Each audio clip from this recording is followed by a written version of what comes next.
Hello and welcome back to iGCSE Success. And if you're new here, a big hello to you. I post content here on YouTube to prepare students for their Cambridge First Language English exam. And if that sounds interesting to you, be sure to check out my other videos where I break down some of the core skills needed to succeed with First Language English. So without further ado, let's get on with today's video. So I'm going to be doing yet another mini series and I'm going to be breaking down the newer questions to the First Language English paper. And I'm going to be starting with question 1A to E, and hopefully they shouldn't be too challenging. And before I start, I just wanted to address, I guess, a perennial question I get from my students, particularly when I present them with what a first language paper used to look like some years back.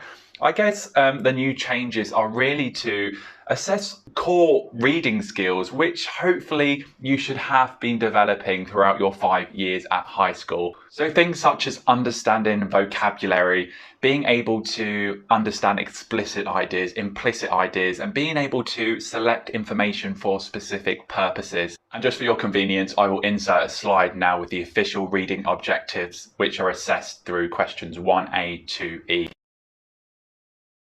Now let's begin by looking at question 1A. And remember, there are now 3 texts that you guys have to read. The first lot of questions assess your understanding of text A. Now today's video will be using the 2020 specimen paper, and I will link that in the description bar below. And if we are going off the 2020 specimen paper, then question 1 is a bulleted question. As such, you are not expected or required to answer in full sentences. Now, of course, given that it is the first question, it should be relatively straightforward and hopefully it won't give you too much of a headache. No doubt you will be expected to find 2 explicit ideas from the text to gain 1 mark. Now let's take a look at the question from the 2020 specimen paper. Okay guys, so what you are looking at is question 1A from the 2020 specimen paper, and that question reads: read text A, Project Mammoth, in the insert, and then answer questions 1A to E on this question paper. And question 1A is: give 2 examples of extinct species other than the mammoth according to the text. Now it's really important, and I did mention this before, that you pay attention to any command words in the question. This particular question is asking you to give 2 examples, so we can only assume that you are required to, especially for the first question, give 2 explicit ideas from the text to gain 1 mark. Okay, so now you are looking at the insert. I'm going to quickly skim the insert and look for 2 explicit ideas, and I will jot these down on my answer booklet, and hopefully that will be enough to get 1 mark. Now let's start with this first paragraph. Candidates for de-extinction, as the process is known, include species like the passenger pigeon. I believe that's a wild pigeon, so there is one of my answers. And of course, the dodo, last seen in 1662. So there we have it, guys. That's our answer for question 1A. So I'm going to go, and hopefully it's right, with the passenger pigeon and the dodo. And just as a side note, guys, I have converted the answer booklet into a Microsoft Word document just so I can type the answers down easily, and I guess it's far easier for you guys to follow. But there are your answers, the passenger pigeon and the dodo, and we will check these against the mark scheme, and hopefully I've done enough to get my first mark. And now we're ready to look at question 1B. Now this question will no doubt have 2 strands to the question, and although it comes early on in the paper, it can cause a few problems with some students. Now this question ultimately is assessing your understanding of vocabulary. What is important to note that if you are given a phrase, you need to explain both words within that phrase to get the full marks. And of course, there's the issue of lifting phrases you need to watch out for. Make sure you explain clearly in your own words. Now let's take a look at the question. Now question 1B reads: using your own words, explain what the text means by candidates for de-extinction, and that is line 2, and not just distant dreams, and you'll find that phrase in line 5. So what Cambridge are really wanting you to do here is try and explain in your own words what the writer means by both candidates and de-extinction within the given context. Of course, for the second part of the question, you would need to explain both distant and dreams within the given context, and that will ensure that you get 2 marks for the first strand and 2 marks for the second strand. Now let's just quickly skim the insert again and see what context both phrases are being used in. Okay, from what I remember, yes, paragraph 1. Candidates for de-extinction as the process is known, including species, yada yada yada. Okay, so I guess it's this idea of bringing extinct species, selected species, back to life. So really, guys, what you need to, I guess, think about is suitable synonyms for the words within the phrases. So what synonym could you use for candidates? I guess what synonym could you use for de-extinction? So, I mean, I guess you could put something along the lines of suitable species to resurrect, suitable prospects to resurrect, possible options to bring back to life. Again, there are no doubt several options here that Cambridge would accept. So I've gone with possible species to resurrect. Now the second strand is asking you to explain what the phrase not just distant dreams. And I think I have a good idea, but let's just remind ourselves of line 5 and see it being used within the given context. So line 5 is here. These projects are not just distant dreams. So I guess this idea of de-extinction is a realistic possibility. It could happen. It certainly could be successful in the near future. And our answer needs to, I guess, kind of cover those ideas. Okay, guys, so for the first strand, I've gone with possible species to resurrect. And there is little doubt that de-extinction will eventually prove successful for strand 2 of the question, and hopefully that will be enough to gain me the full 4 marks. And now we are ready to look at question 1C. And again, if we are going off the 2020 specimen paper, it may well be another bulleted question. As such, you do not need to write in full sentences. And of course, be sure to read the question carefully because you will be directed to a certain paragraph within the text. Now let's take a look at the question. Now looking at question 1C, this shouldn't be too problematic. It's asking us to reread paragraph 3, starting with scientists working on such projects, climate change, give 2 reasons why scientists might be excited by the possible birth of the woolly mammoth. Notice the command word give, and 2 marks are on offer for this question, and it's a bulleted question, so we do not need to write in full sentences. So let's just quickly scan the text and see if we can find these 2 reasons. Okay, so I'm going to assume this question is wanting us to find 2 explicit ideas. So let's quickly just read the paragraph. So, scientists working on such projects estimate that a variation of the first woolly mammoth, which disappeared some 4,000 years ago, may soon be born. They hope these animals will play a role in slowing or reversing the effects of climate change. Yeah, I mean, there are a few options you can go with here, guys, but I mean, it's pretty exciting that they disappeared some 4,000 years ago. That was a long time ago. And indeed, that scientists hope these animals will play a role in slowing or reversing the effects of climate change. So I'm going to go with those 2 ideas. And this should be enough to get my 2 marks. So 2 explicit ideas from paragraph 3. The fact that they disappeared 4,000 years ago, and the fact that mammoths could possibly play a key role in slowing or reversing the effects of climate change. That's enough to make anyone happy or excited. Now let's take a look at question 1D. Now question 1D may well have 2 strands to the question. What is important to note is that you fully understand the question and what is being asked of you and what kind of information you are required to put down or collect. Now let's take a look at the first strand of the question. So question 1D the first strand of the question reads, reread paragraphs 4 and 5, starting with the basic idea and ending with Siberia's permafrost.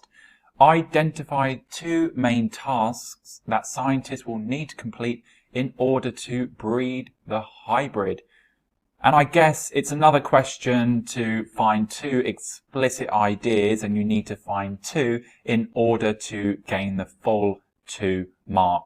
And it's important to note, guys, that with these kind of questions that are requiring you to find explicit ideas, even if you're not too sure, make sure you do put something down. Take an educated guess. That's better than losing a mark from just simply not putting anything at all. Okay, so let's just have a little skim through this first paragraph we are directed to.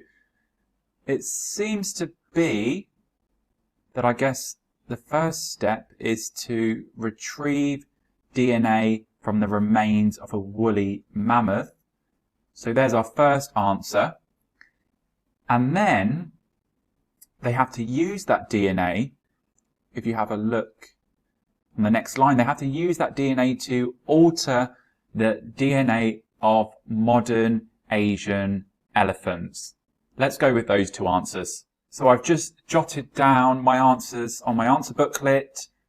So for 2 marks, no doubt you would be expected to put retrieve DNA from remains of a woolly mammoth, and of course use that DNA from let's put A there, a woolly mammoth to alter DNA of modern Asian elephants. And there's our 2 marks there, guys. Not too difficult, hopefully. Now for the second strand of the question, notice how it's not bulleted and the command word is explain. So you need to almost try and write a mini paragraph with any relevant ideas we find from the text.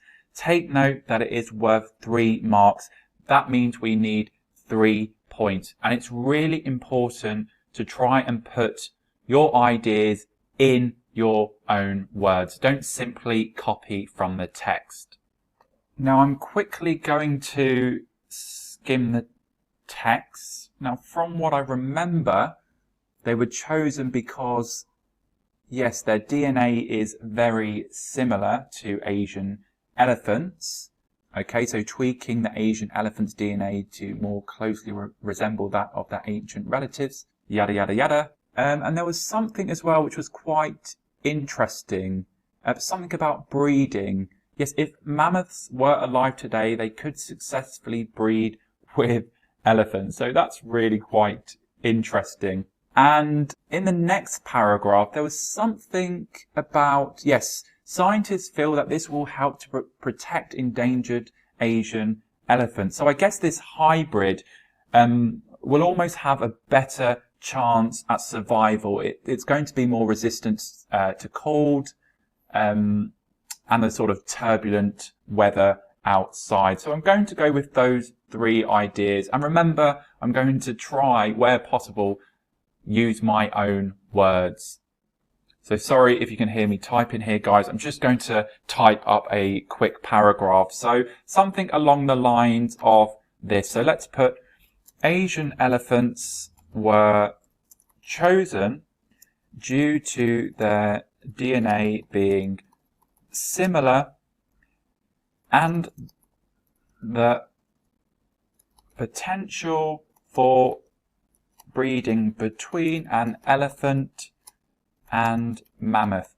And we've got our 2 marks already. We need 1 more idea. So I'm just going to use the connective also.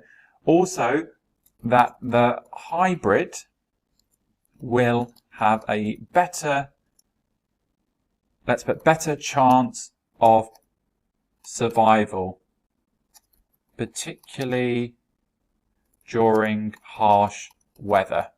And I think, well, I hope that will be enough to get our 3 marks. Now the last question to, I guess, the comprehension segment to the paper requires you to use your own words. And this is really important because it shows Cambridge that you have confident comprehension skills. And of course, it's really important to pay attention to how many marks a question is worth. With this particular question, it's worth 3 marks. So you need to try and include at least 3 points. So let's take a look at the last question. Now the last question, 1E, is reread paragraphs 6 and 7, beginning with the project is not without, ending with the chance of survival.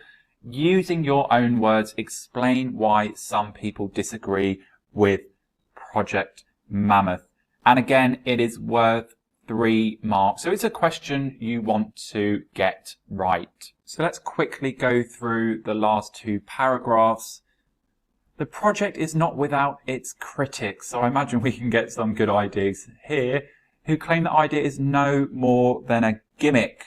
So again, I stress using your own words. If you used gimmick in your response, you would receive no credit for that. I mean, a suitable alternative could be a waste of time, for example.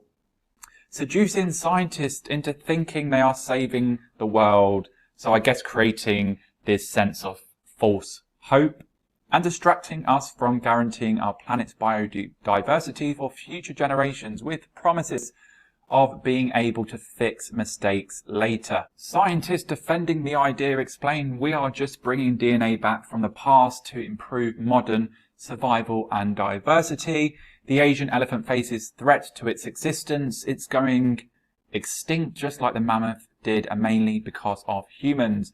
Bits of mammoth DNA can give them a better chance of survival. So I guess the general gist of those last 2 paragraphs, guys, is that some critics see Project Mammoth as being, I guess, a waste of time, resources, money, etc. And then it tends to give scientists false hope in this belief that they're able to save the world in doing so.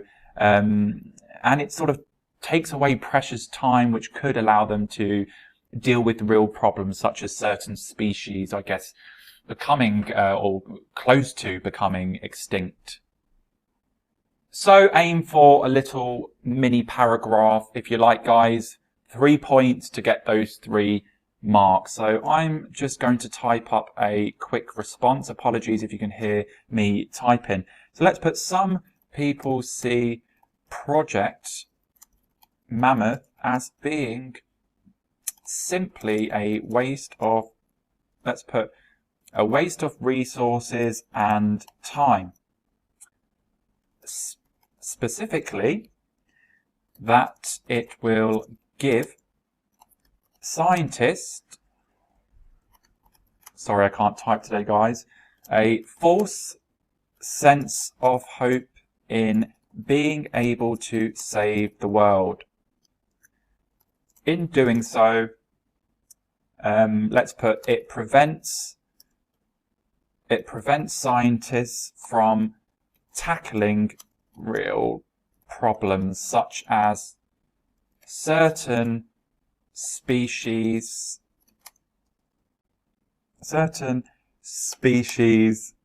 becoming extinct. Let's just double check that I've got 3 points. So I've got a waste of resources and time, a false sense of hope, and the fact that it prevents scientists from tackling real problems. And that should be enough to get your 3 marks. Remember guys, there's a reason why using your own words is in bold. And that's all from me today, guys. I hope today's video has been useful. And as always, hit that like button, that subscribe button, and I will see you next week where I break down the next series of sub questions. Until next time, bye-bye.